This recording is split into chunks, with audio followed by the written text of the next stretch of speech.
how could you?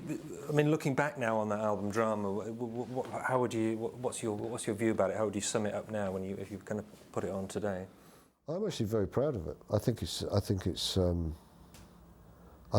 in hindsight, it's quite an astonishing piece of work, particularly when you think that we'd only just really come together as an outfit. You know, I'm very proud of some of the material, and the performing on there is and the parts and the whole way it's put together, the contrasts of the different songs like White Car or Run to the Light, you know, and then you've got the epic Machine Messiah, and you've got this frantic track, you know, Tempest Fugit.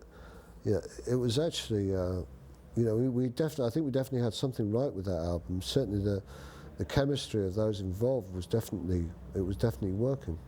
So yeah, I look back on the album and I can listen to it now and think that, wow, you know, how the hell did we come up with that stuff? But it's you know, some of it was magnificent. Great, thanks. And I mean, obviously, you're still working with the band now, so to speak. But in terms of that, what's of that particular period, what's your kind of best memory of the band, or what sticks in your mind most of all about that time?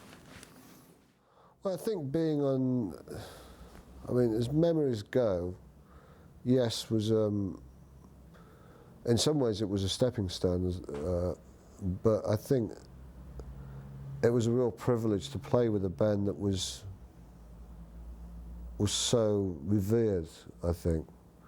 You know, it's just effectively, you know, as a keyboard player coming into, you know, someone like Rick Wakeman's shoes was, you know, was a challenge. And, you know, I took on the challenge, and I think that, yeah, there are a lot of memories from those gigs that we did where, you know, Madison Square Garden's 3 nights, you know, I mean, I hadn't dreamed of that 3 weeks earlier or 6 weeks earlier, you know. So it gave me a taste for it, which of course carried on into the Asia thing.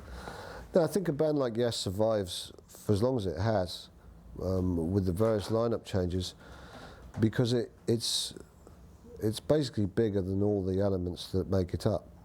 It's a whole concept of music, and I think that sort of flagship has retained itself throughout the years. Whoever's come and gone, if it had been, you know, and whatever styles that they've gone through. I mean, if you listen to a style of, say, you know, a song like Changes compared to Close to the Edge, or so, you know, the difference between those styles, somehow they've managed to encapsulate it and keep it fresh. And I think that